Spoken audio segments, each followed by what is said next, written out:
The background to this webinar is that recent health and safety legislation changes in Australia and indeed in New Zealand mean that corporations must take a far more active approach to managing the risks associated with corporate travel or risk criminal prosecution. To cover the topic today and to give us a guidance, we have Alana Titterton and Tony Ridley. So what? I just wanted to give you a bit of a sense of what you should be doing, and it's really highlighting some high-level themes rather than getting into all of the nuts and bolts. But I want to give some key messages of what you should be doing to look after yourself from a liability perspective under these laws in this context. So for corporates, you'll have a travel policy, obviously.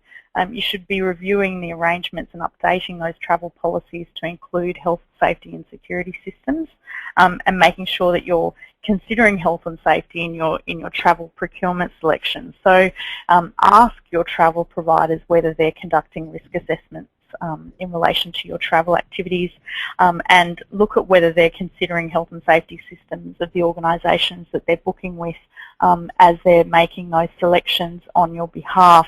Make sure that you're quite comfortable that they've got a rigorous system in place. Really, everyone needs to be adopting a risk management approach, so you need to make sure that you're getting access to timely and up-to-date information and cancel all non-essential travel where need be. So if you think about something like the Ebola situation in certain West African countries at the moment, you'd be cancelling travel to those locations, for example. In terms of travel providers and arrangers information, you absolutely need to be developing health, safety and security systems, adopting a risk management approach for all your activities in organising travel arrangements. You want to make sure you're conducting a risk assessment for each travel arrangement and considering and implementing the required controls, providing the relevant information, revising risk assessments when conditions and environment changes, and providing that risk assessment information to the travellers and their organisations.